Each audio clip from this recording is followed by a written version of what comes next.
Olá pessoal, sejam todos muito bem-vindos, bem-vindas a mais um vídeo da Madríade. Eu sou Lara Moncaia Reginato e hoje então vamos falar um pouquinho sobre a questão dos ciúmes e da inveja, né? Que acaba gerando aí raiva, frustração, culpa, enfim. Vamos ver, né, as origens disso aí. Entendendo, claro, né, pessoal, que esses 3 vídeos assim, são bem a grosso modo, como se diz, né?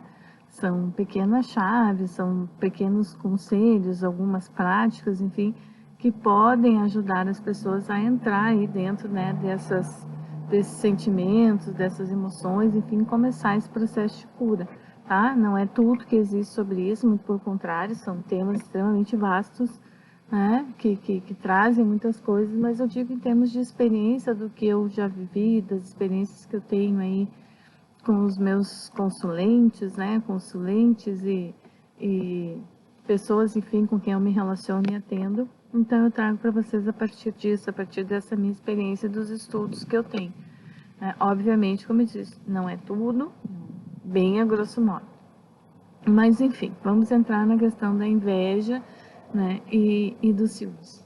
Toda inveja e os ciúmes, ele nasce também, né, esses sentimentos aí que representam aí um impeditivo desse nosso processo atual, do nosso processo de crescimento, amadurecimento, enfim, ele é totalmente relacionado a questões de infância, né? A culpa, a questão da ideia da perfeição, né? Que a gente já falou, a questão da rejeição ligada aí à infância, né? O abandono dos pais ou a inabilidade deles em prestar esse acolhimento emocional aí que a criança precisaria, enfim. E aí a gente entra então na questão da inveja dos ciúmes. Toda inveja dos ciúmes, ela surge de uma comparação, de um sentimento de comparação entre irmãos, entre primos, entre outros familiares e comparação entre os colegas, né, entre as pessoas com as quais a criança vai conviver. Pode ser uma comparação feita pelos próprios pais ou pode ser uma comparação vivida, vivenciada pela criança, pelo adolescente, né, por aquela criança em formação. Quando a gente começa a se dissociar desse mundo emocional, né, onde pai e mãe são tudo para nós, mas principalmente a questão da mãe, né, as questões emocionais ligadas à mãe, a gente começa a se relacionar com o outro, né? A gente vai para a escola, a gente começa a ter relações diferenciadas aí a partir dos 6, 7 anos de idade, hoje mais cedo ainda, em função das escolinhas, mas que tu começa a ter essa separação, né, entre eu e o outro a partir aí dos 7, 8 anos de idade. E aí tu vai para uma escola e aí tu vai lidar com pessoas que vão viver realidades diferentes da tua, que vão confrontar, né, a tua visão de mundo, a tua visão de família e aquilo que tu está vivenciando dentro da tua casa, né? Então, teus colegas podem trazer vivências, experiências que são completamente diferentes das tuas, e isso vai gerar a questão da comparação. Então, sempre que tu compara, né, a tua vida, as tuas experiências, enfim, mesmo que ainda não de forma totalmente consciente, né, porque não é uma sensação, é um sentimento, é uma consciência que começa a surgir, mas sempre que tu te compara com relação ao outro e tu chega à conclusão de que tu é menor, tu pode começar a criar um sentimento de inveja com relação ao outro, com relação à vida do outro. Exemplos práticos, assim, eu tenho na minha família, em amigos, em consulentes, em pessoas que eu atendi, enfim, né? E normalmente o que eu vejo são pessoas que eram de uma classe social e que acabavam se relacionando com pessoas de outra classe social muito dissonante. Pessoas, por exemplo, que os pais estão ali batalhando para conseguir dar o mínimo, né? Que é a coisa da sobrevivência mesmo, que é a casa, a comida, é ter onde morar, é ter o que comer, aquela batalha diária, né, do dia a dia para pôr a comida na mesa.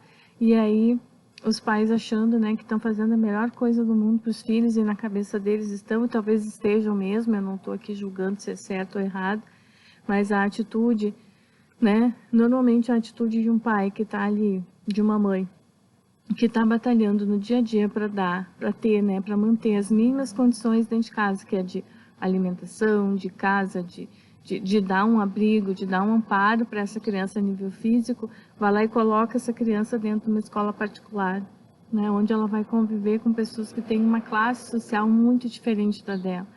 E aí o que vai acontecer? Essa criança vai crescer vendo os outros viajarem, passearem, terem férias diferenciadas, né? Coisas que ela não vai viver, porque o pai e a mãe dela estão preocupados ali em matar um leão por dia para colocar comida dentro de casa.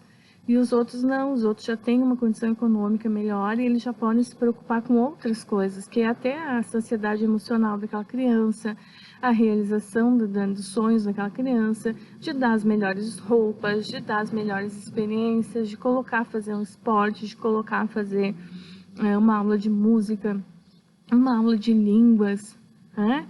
E aquela criança que está ali, né, que foi colocada naquela escola para ter contato com pessoas, né, dentro de um nível melhor, dentro de uma situação melhor, para que ela possa crescer e querer ser melhor. Enfim, a atitude dos pais é a melhor possível, né? A intenção é a melhor possível. E tem algumas crianças que vão conviver com essas pessoas de classe social dissonante de uma forma muito tranquila, mas tem outras que não, que vão se ressentir, que vão se amargurar, que vão se entristecer, que vão criar esse sentimento de comparação, de inveja, de querer estar no lugar do outro, de querer ter a família do outro, de querer viver todas as experiências que o outro está vivendo e que de alguma forma tu não pode viver porque a tua família não te propicia isso, né? E aí muitas crianças vão começar a se revoltar com os pais e a ter uma atitude com os pais extremamente negativa, de negação, de vergonha, de esconder, né? Por quê? Porque aqueles pais não correspondem aos pais dos meus amigos, não correspondem à realidade, ao mundo que eu quero fazer parte, mas não posso, porque eles não me dão. Então, de forma inconsciente, isso vai gerando traumas aí bem profundos nessas pessoas. E aí o que acontece? As pessoas crescem com esse sentimento de inveja, de ciúmes, de raiva de não ter tido aquilo, de não ter conseguido viver as mesmas coisas, e elas vão buscar desesperadamente na vida adulta construir isso, poder viver, poder fazer parte desse mundo, né? Normalmente uma pessoa que ela passou por muita inveja, muita raiva na sua infância, né? Muitos ciúmes daquilo que os outros viviam, das suas famílias, das suas conquistas, enfim, ela acaba criando, né, uma necessidade como em adulta de ser invejada, né, de competitividade com os outros, de estar sempre mostrando de que de alguma forma ela consegue ser melhor, ela consegue ser maior, ela consegue ter mais, né? E esse sentimento é só a falta daquela criança lá, daquele adolescente que não conseguiu viver as mesmas coisas que os seus coleguinhas, que não tinha as mesmas roupas para vestir, que não tinha as mesmas histórias para contar quando voltavam de férias, né? Porque não tinha ido a lugar nenhum, tinha ido visitar alguns parentes, tinha ficado em casa, porque o pai e a mãe estavam ali, ó, ralando, batalhando para botar comida para dentro de casa. Normalmente essas crianças, quando crescem, elas vão recriar isso no mundo delas, né? Mas agora é o contrário. Elas têm a necessidade de que as pessoas também sintam a mesma coisa que elas sentem, né? Então elas negam a inveja e os ciúmes que elas sentem e começam a projetar-se nos outros. Então todo mundo tem ciúmes, todo mundo tem inveja, todo mundo gostaria de ter a vida delas, enquanto que na realidade elas estão ali se esforçando ao máximo para aparentar ou para ter, às vezes se endividando, gastando mais do que podem, enfim, justamente para poder manter, né, esse ideal, manter a proximidade desse ideal aí de ser mais, né? E isso, o que acontece? Isso acaba esvaziando as pessoas delas mesmas. Elas têm muita dificuldade em saber quem elas realmente são, né? Porque elas passaram o tempo todo se comparando com os outros e dando muita ênfase para a falta. Uma pessoa que tem muitos ciúmes e inveja dentro de si, ela não é uma pessoa grata, ela não consegue ser uma pessoa grata, porque ela não consegue olhar para aquilo que ela tem, ela só olha para aquilo que faltou, aquilo que ela não teve, e ela está buscando suprir isso ainda na vida adulta, né? Então dificilmente ela consegue olhar para o esforço dos pais e dizer, puxa, eles tentaram fazer o melhor para mim. elas não conseguem ser gratas porque elas não conseguem olhar para aquilo que elas receberam. Elas estão fixadas naquilo que elas não tiveram, naquilo que faz falta para elas. E isso faz com que elas vivam sempre o mundo de fora, sempre em comparação com o outro, sempre em competitividade com o outro, sempre querendo de alguma forma que o outro inveje, que o outro note, que o outro, né, para suprir essa dor que foi muito intensa lá na adolescência ou na infância. Né? E quanto menos, né, quanto mais difícil a vida dessas pessoas, menos elas conseguem ter, menos elas conseguem demonstrar, mais frustradas e com mais raiva elas ficam. Né? Então, a gente precisa ter essa consciência. Né? Tá, ok, meus pais, né, me colocaram lá, eu tive experiências. Puxa, mas eu também aprendi com isso, eu tive a oportunidade de conhecer coisas que talvez, né, numa escola mais no meu padrão eu não ia conseguir, eu fiz amizades. Né? Normalmente essas pessoas têm muita dificuldade de manter uma amizade, porque os valores é sempre na competitividade, né? A coisa do provocar o outro, do estimular os ciúmes e a inveja no outro. Mas tu teve essa oportunidade de conhecer pessoas de mundo diferente, vivências diferentes, de almejar coisas diferentes. E agora a gente precisa colocar isso no lugar. A gente precisa admitir isso, ter consciência disso. Olhar para as coisas, né? E começar a olhar para aquilo que nós tivemos e começar a agradecer por tudo aquilo que nós tivemos de forma verdadeira. Não porque é moda, não porque dizem que, não, agora você tem que ser grata, você tem que perdoar os seus pais, adoro isso, né? Perdoem os seus pais. Do quê? Como assim, né? Essa coisa da gratidão e do perdão, né? Essa coisa assim de moda, ela acaba sendo mais um peso nas costas das pessoas, né? Tipo, agora eu preciso perdoar, eu preciso amar, eu preciso aceitar. Não, tu precisa ter consciência, eu sempre bato nessa tecla. Tu precisa ter consciência de que as pessoas não estão prontas, que as pessoas estão se construindo, que tu também está te construindo, que tu não é pronto, que tu tem falhas, que tu tem defeitos, que sim, tu pode ser uma pessoa extremamente invejosa. E daí? Qual o problema disso? Agora vamos aceitar isso e vamos curar. Vamos deixar de ser assim. Porque isso não quer dizer que essa pessoa tenha suas tristezas, ela tem as suas frustrações. É enorme o buraco e o vazio que tem dentro dessas pessoas, porque elas estão o tempo todo olhando para fora, elas não estão olhando para dentro, elas nem sabem quem elas são, elas nem sabem quais são as suas reais potencialidades. Né? Dizem assim, nossa, faz alguma coisa para o mundo aí, o que tu tem para dar para o mundo? As pessoas não sabem, porque elas não olharam para elas como elas realmente são, elas estão olhando para aquilo que elas não têm, elas estão buscando construir coisas que talvez elas têm que ter, sei lá, ou tem e não consegue dar valor para aquilo que tem, não consegue dar importância para aquilo que tem. Criaram casas e não lares, que tem uma diferença enorme, né? Entre tu criar uma casa e um lar. Tu tem uma casa dentro de ti ou tu tem um lar, né? Tu tem ali, uma casa onde tu dorme, tu come, tu tem as tuas necessidades básicas atendidas, enfim, né? Mas não tem aconchego, não tem acolhimento, não tem amor, não tem aceitação, né? Isso tu só tem num lar. E a gente transforma a nossa vida e as nossas relações em uma casa ou um lar, né? Então eu pergunto, como tu te relaciona contigo? Tu te dá uma casa ou um lar?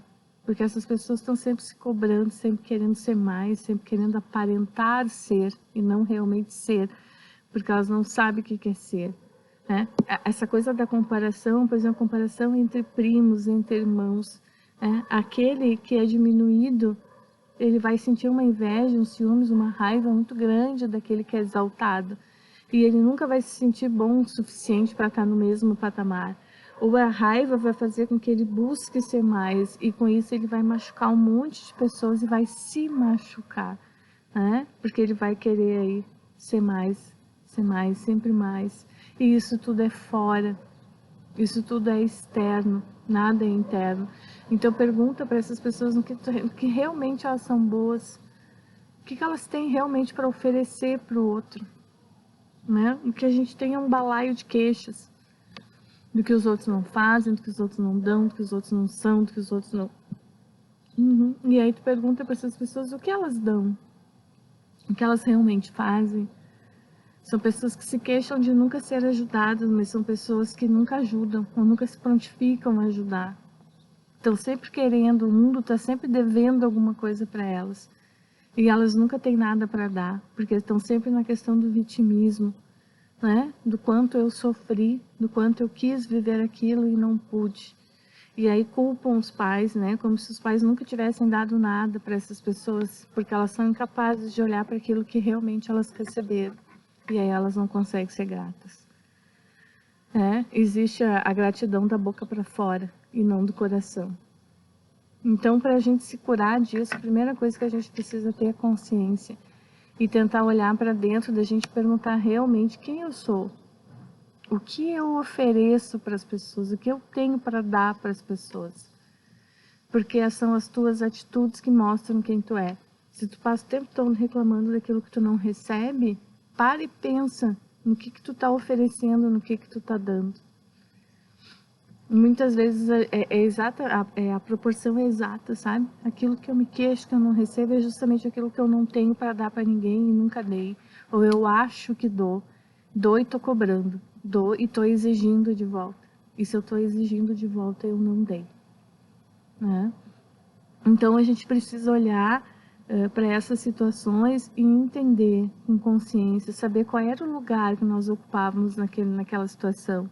Qual era o verdadeiro lugar, né? Por que aquele sentimento surge ali? Aonde houve essa comparação e aonde eu concluí de que eu era menor que aquelas pessoas? Porque não sou menor. Existem oportunidades diferentes, existem histórias familiares diferentes e eu estou aonde eu deveria estar. E se eu não aprender aonde eu deveria estar, eu não vou aprender aonde eu não deveria estar. Eu não vou aprender no lugar do outro, da fantasia, na minha fantasia do que é a vida do outro. Porque é uma criança olhando para uma situação, né, que parece, nossa, essas pessoas são muito felizes, essas pessoas viajam, essas pessoas têm dinheiro, essas pessoas têm mansões, essas pessoas são felizes. E não olha para dentro dessas pessoas e não olha para saber quem são essas pessoas. E se ressente daquilo que não é porque não tem. E o ser e o ter são coisas completamente diferentes. Tu pode ter tudo em ti, sendo, né? E tu não tem que provar nada para ninguém. Sempre que a gente acha, né, que a gente tem que provar alguma coisa para alguém, que a gente precisa da aprovação de alguém, ou que a gente tem que se esforçar para se colocar dentro de um patamar que a gente acha que é muito elevado, né, a gente ainda não está dentro da gente. E como eu falei lá no curso, né, sobre o sagrado feminino, quando tu não tá no teu lugar de poder, tu te sente ameaçado pelo outro, né? Por quê? Porque tu não sabe qual é o teu lugar. Mas tu sente, tu sabe que aquele lugar que tu tá não é o teu lugar. E aí qualquer pessoa pode vir e reivindicar esse teu lugar. Porque pode ser o lugar da outra pessoa. Então a gente tem que entrar para dentro e descobrir qual é o nosso lugar de poder, quem realmente nós somos, e sair do mundo da fantasia, do mundo externo, dessa visão infantil, né, do mundo encantado, e olhar para quem realmente essas pessoas são, né, e entender que sim, elas têm os seus enfrentamentos, os seus fantasmas, as suas insatisfações, as suas dores, né, que têm as suas necessidades básicas como qualquer outra pessoa. E que tudo que elas têm é uma aparência, são experiências diferentes, que seriam ótimas se todos pudessem ter as mesmas experiências e oportunidades. Mas não é assim que as coisas funcionam, e isso tem uma razão.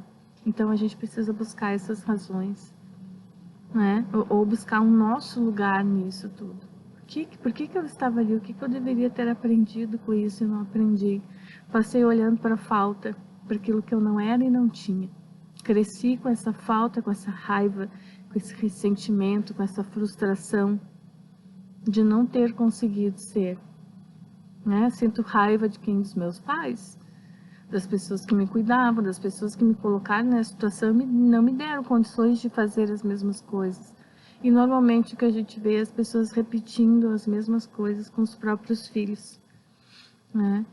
Então, se centrem, olhem para dentro, se aceitem, se amem como são, né? A autoaceitação é fundamental. e vejam o quanto de repente vocês estão aí fazendo força para se encaixar num lugar que não é, talvez não seja o lugar de poder de vocês, não é? Qual é o teu lugar de poder? Quem tu é? O que tu veio fazer? O que tu veio construir? O que que tu tem para dar? Acho que essa é a pergunta-chave, né? O que que eu tenho para dar? Porque, né, às vezes eu sei que eu fico me repetindo nos vídeos, enfim, mas nem todo mundo assiste a todos, né? Enfim, mas ninguém é tão grande que não tem o que aprender e nem é tão pequeno que não tem o que ensinar, né? Então, todo mundo tem alguma coisa que é especial e que é diferente e que pode contribuir no coletivo.